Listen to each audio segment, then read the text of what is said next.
They voted by the millions. South Africans of all races went to the polls.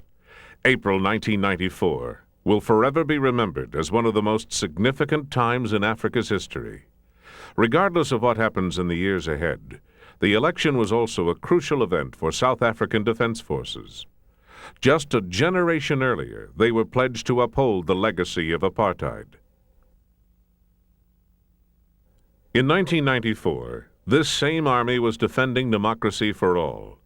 Today, a new South African army is emerging with the potential of being a key stabilizing force on the continent.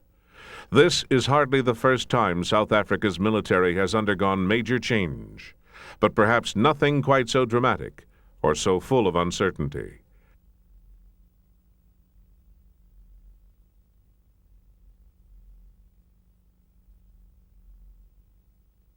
Africa, a land of stark contrasts, from the arid deserts of the north to the richly fertile plains of the south.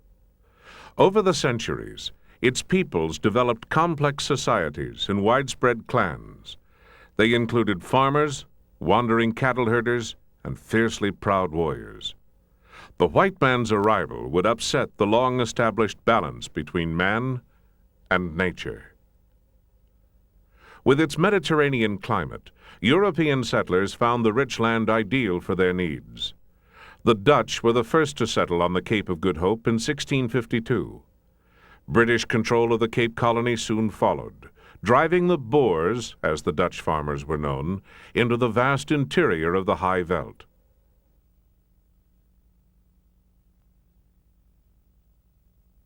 The native black population resented the increasing reach of Boer farmers, and the Boers resented British control.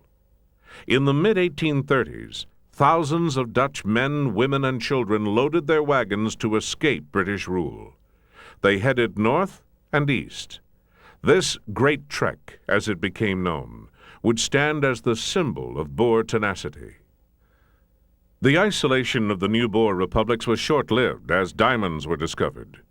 Both the Dutch and the British laid claim to the area. As thousands flocked to mine the riches, the black tribes felt even more threatened. Britain saw opportunity. She would seek to assert imperial authority over all of southern Africa, thereby bringing order from seeming chaos and allowing the expansion of trade and commerce. The Boers and local tribes just wanted to be left alone. The British annexed Boer territories and sought supremacy over the native African kingdoms, including the region known as Zululand. It meant war. For the British, the challenge seemed simple enough. British troops had mastered much of the world.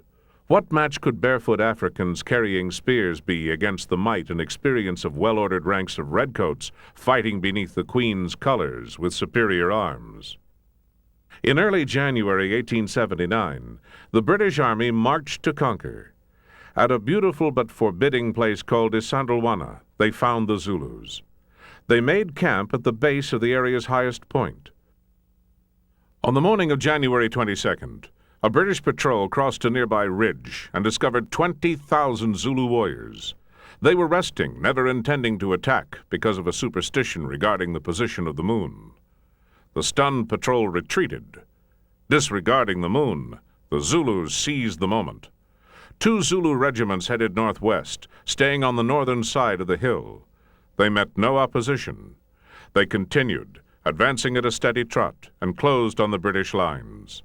The British made a stand, but ammunition was in short supply. At close range, the Zulus tossed their spears with deadly accuracy and engaged the British in bloody hand-to-hand combat.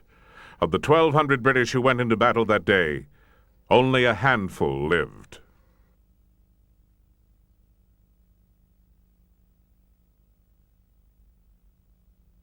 Ultimately, the imperial war machine overwhelmed the Zulus. The Boers, however, fought on, refusing to submit to British rule. Eventually, they negotiated a peace with the weary British, maintaining self-government. It would not last. Gold was discovered in the Boer-controlled Transvaal. Johannesburg became a boom town. Englishmen flooded into the region seeking their fortunes. More than ever, the British were determined to end the division of southern Africa. They set out to conquer the Boer republics once and for all.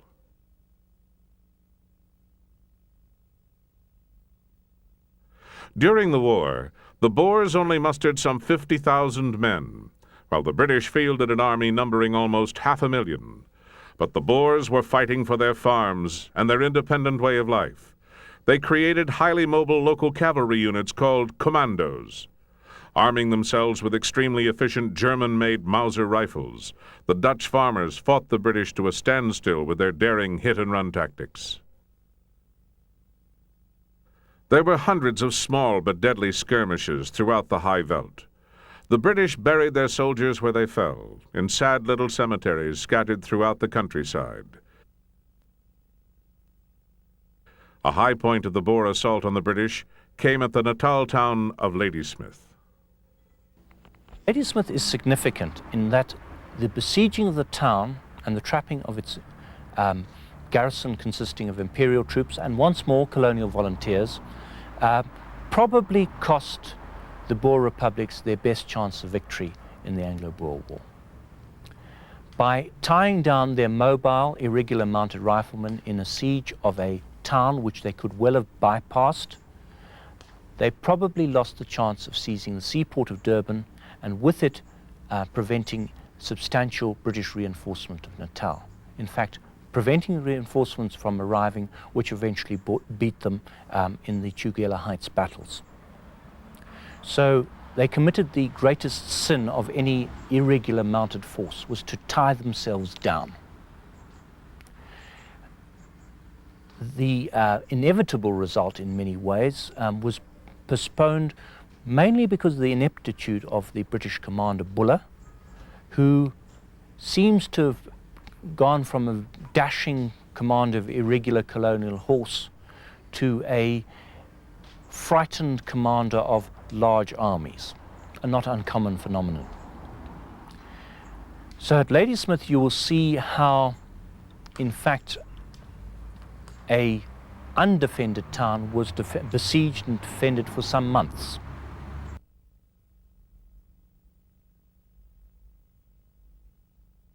In many ways, the Anglo-Boer War, with its fast-firing rifles and cannon, was a preview of World War I and the carnage of trench warfare.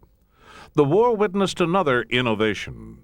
The British forcibly herded Boer families into centers, which became known as concentration-placed refugee camps. The death toll among women and children was appalling. The Boers would still remember this bitter legacy of the war generations after the shooting was over. By 1902, the sheer magnitude of British military might brought the Boers to the conference table and a peace treaty. The independent Boer republics lost their independence. Britain fought less for imperial conquest than for commercial purposes. Peace was better for business than war. By 1910, the long-sought British goal of political unity was achieved. The British and Boer colonies in the region were brought together as the Union of South Africa. There is no better symbol of this new nation than the Union buildings in Pretoria, the seat of executive power. This was the very essence of empire. The structures dominated the hills overlooking the city, looming over every aspect of life in South Africa. It was from there that the decision was made to withhold from the black population its civil liberties. The politics of race were overshadowed by a larger concern: war with Germany. The Union Defense Force was established as the guns of August in 1914 resonated around the world. South Africans of British and Boer and African origin were willing to forget their past differences and unite against a common enemy. The tough Afrikaner spirit of the commandos would prove to be a great asset in the war effort. Union troops fought in Southwest Africa, East Africa, Egypt, and ultimately on the main battlefields of Flanders.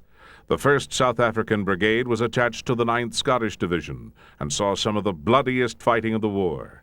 They were in action at the Great Battle of the Somme in 1916.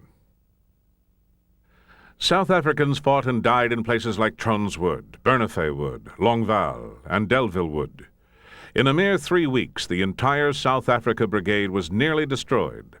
Of some 4,000 soldiers who entered the battle, only 29 officers and 751 men emerged from the carnage.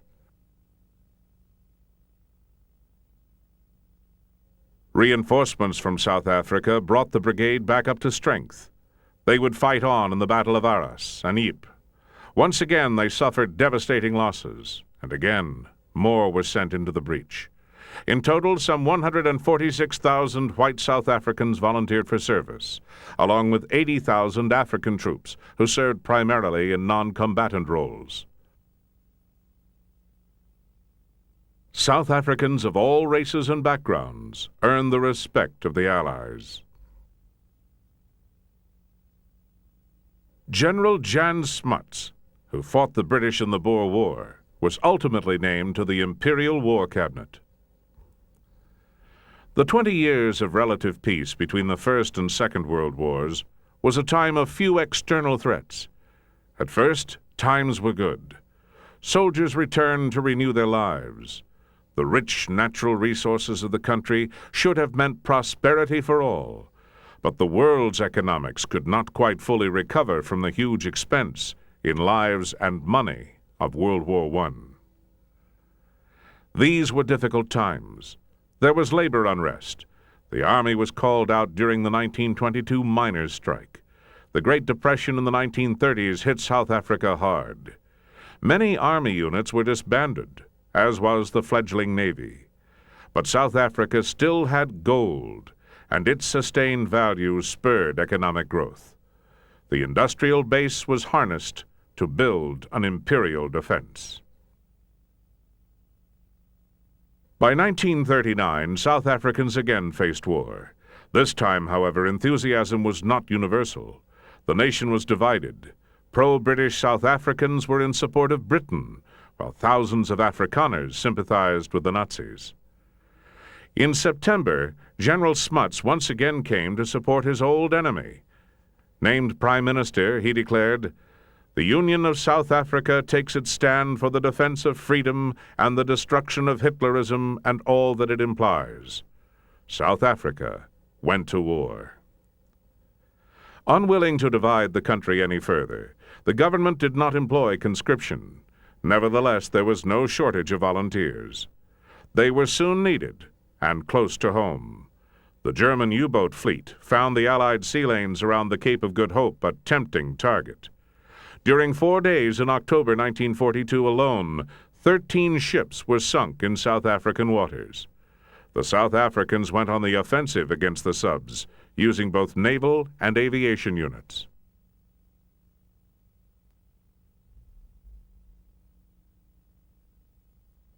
The home front became vital for the war effort. South Africans worked hard. A sophisticated armaments industry developed, producing some 5,770 armored cars, as well as guns and ammunition of all types in enormous quantities.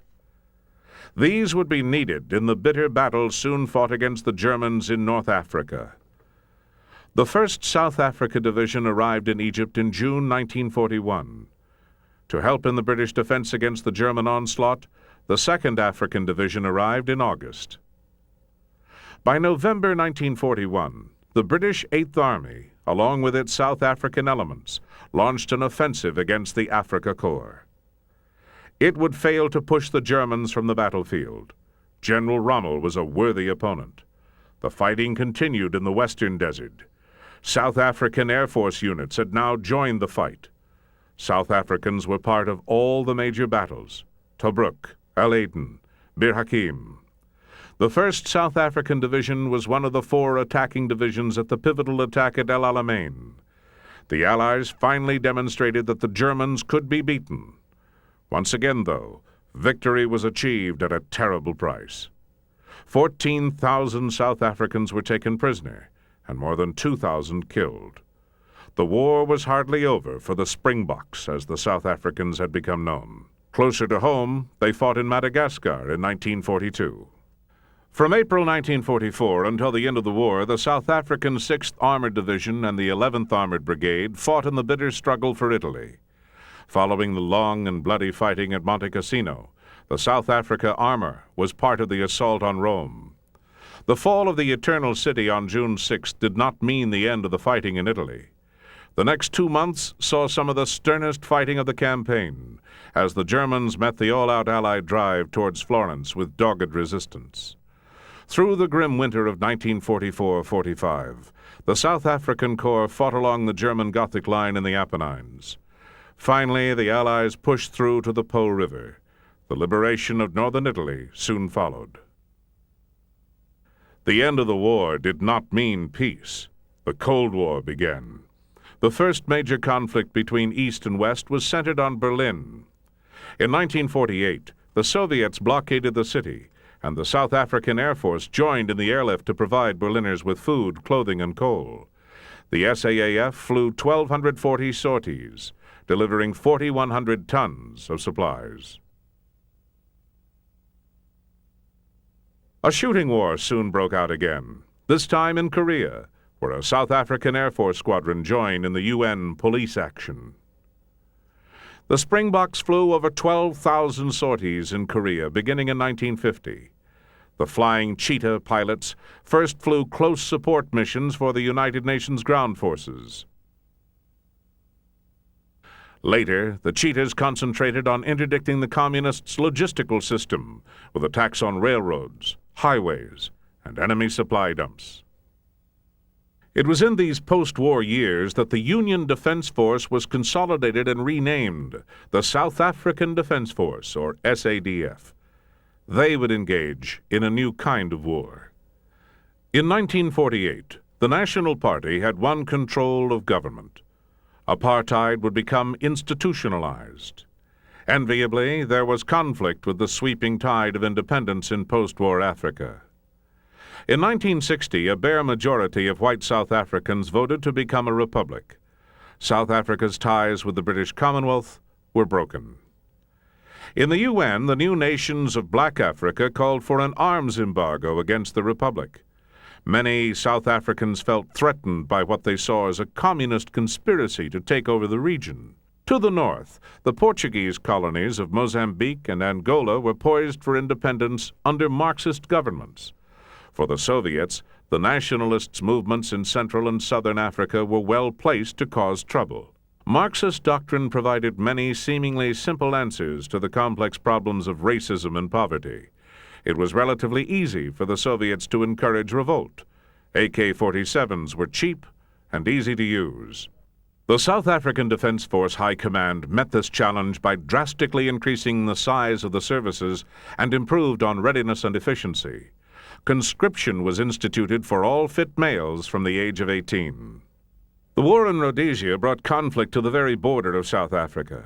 Many lessons were learned from that bitter struggle. Militarily, the white-controlled army won most of the contacts with nationalist guerrillas.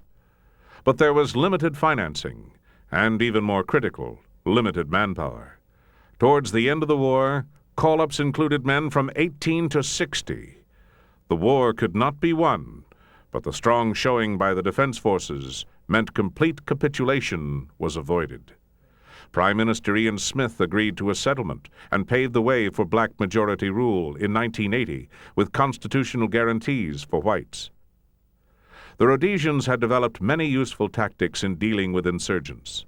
Farms connected by radio alert networks, use of rapid deployment special forces, and specialized training of both black and white soldiers to deal with the harsh conditions ever present in guerrilla war. The South Africans took note of the Rhodesian counterinsurgency tactics. I would say that the main lesson from the Rhodesian experience was the basic skills that special forces require in concealment, in reconnaissance, in fact, in very careful reconnaissance and avoidance of conflict and confrontation in the reconnaissance role. I think the main lesson of the Rhodesian experience was the need for the utility of the four-man teams, which seemed to be almost ubiquitous in South African special forces from the Rhodesian experience onwards. The South Africans would have ample opportunity to field test these concepts. The first major action would come in Southwest Africa, the territory inherited from Germany after the First World War. In 1973, the Defense Ground Forces went into combat for the first time since World War II. They conducted operations against the Southwest Africa People's Organization's guerrilla army, known as SWAPO. In 1975, the operational efficiency and combat readiness of the SADF was tested to the full when the force was ordered to intervene in the Angolan Civil War. They supported the nationalist movements fighting the communist-backed MPLA army. The prime objective was to prevent the war in Angola from spilling over into Southwest Africa itself. Despite massive deliveries of sophisticated weaponry by the Soviets to the MPLA and the direct intervention of several thousand Cuban troops, the Army scored several major victories over the numerically superior and often better equipped MPLA Cuban troops. Despite the relatively impressive performance of the SADF in combat, the operations in Angola exposed certain deficiencies in the South African weaponry and equipment. The South African Defence Force, like most armies in the early 70s, had not seen conflict for some time. And when the South African Defence Force went into Angola, the bulk of its equipment can be generally characterized as being of Second World War vintage. Except for a few Centurion tanks, even that design goes back to the Second World War, the bulk of the equipment was of Second World War vintage. The South African Defence Force learned very quickly to design and manufacture locally modern equipment.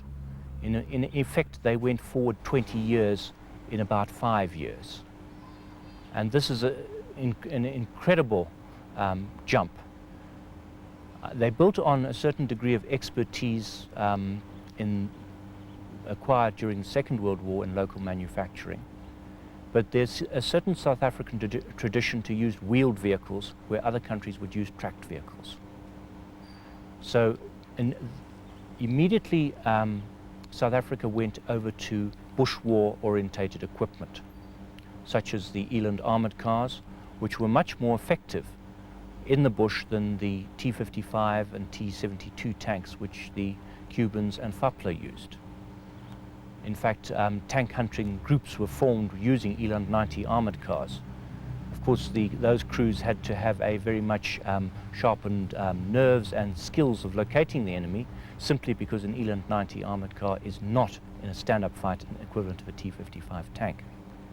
And then, of course, the experience of post-Second World War Russian artillery power meant that South Africa had to go very quickly from the 5.5s that were the classic medium artillery of the Second World War to something considerably better. And that culminated in the development of the G5 and G6 systems, which effectively allowed the South African forces to operate with a firepower advantage in an area where neither side had air superiority. The military's problems were exacerbated by the 1977 United Nations arms embargo against South Africa. While this proved to be somewhat porous, the government decided to dramatically boost the indigenous arms industry. The result was Armscor, the company established to produce state-of-the-art armaments and related equipment. These arms would be needed in the long, drawn-out campaign that the war against guerrillas in Southwest Africa and Angola became. Small and elite specialist units were formed. One of the most unusual military formations to serve grew out of that struggle. The concept was to combine the best of men, machines, and material with the mobility of horses and the capability of well-trained dogs. They were called the Southwest African Specialist Unit, the SWAPSes. The SWAPSes were comprised of infantrymen who had completed their basic and follow-up training with distinction. The relative silence of the horses and the innate ability of the dogs to track helped the Army to close in on the enemy in terrain not suitable for most vehicles and difficult at best on foot. This modern cavalry was highly effective.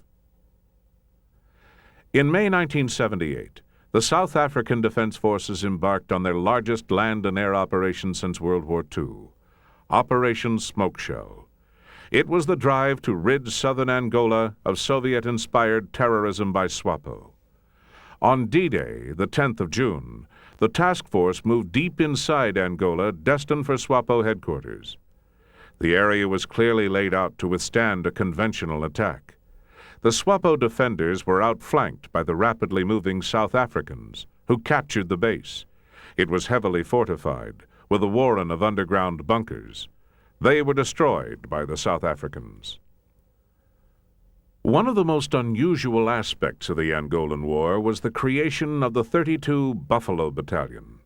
Made up entirely of Angolan volunteers, it was directed by South African officers, with a few Americans and Europeans joining in. The idea was to create an indigenous unit that could outfight the guerrillas at their own level. It was a dirty war, and all sides fought with little mercy given or expected. The South African officers instilled disciplined training. The unit was aggressive and successful on the battlefield. It was accused of being a mercenary organization, but to the men who led and fought in it, the battalion maintained high standards and fought aggressively, often while greatly outnumbered. It was compared to the French Foreign Legion, which the Buffalo Battalion took as a great compliment. The Angolan peace settlement left these men without a country, and a number of them quietly joined regular South African units. Even after Angola's independence, the South African Defense Forces continued with a policy of limited intervention, mostly to protect workers in the south of the country, but also to deflect the effects of the Angola Civil War on the boundaries of Southwest Africa, soon to gain independence and become Namibia. Several preemptive strikes against SWAPO bases in southern Angola continued through the early 80s. While the Angolan operations wound down, there were new threats. The SADF reported an ever-increasing number of incursions into the Republic by members of the African National Congress, the ANC. They were considered terrorists and treated as such. ANC bases were attacked throughout the region. These operations were well suited for South Africa's most elite special force, 1 Reconnaissance Commando, known simply as Recce's. These superbly trained commandos specialized in tracking enemy units and gathering intelligence deep inside hostile territory. Operating in small teams, they performed combat missions with great success, but were considered too valuable to jeopardize in open combat, and were mostly employed in covert roles. Their best function was reconnaissance, which is essentially locating hostile bases, hostile from their point of view, and then calling down either airstrikes or artillery, but they certainly were not used as conventional infantry. They were reconnaissance troops primarily, and their skills were in staying hidden. One technique that was used was in fact using camouflage cream, which gave the largely white special forces, they sort of blended into the population at a distance at least. Then, like most special forces, the use of sanitized weapons captured from their enemies, because the fire note of the standard South African Defence Force weapons was very different to that of the AK-47.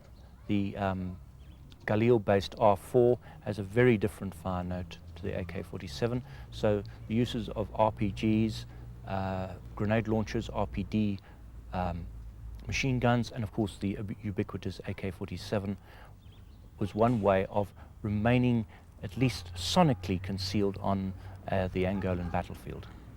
As far as is known, there was very little of what the other function which special forces are supposed to do, of interdiction by blowing up railway lines and things like that.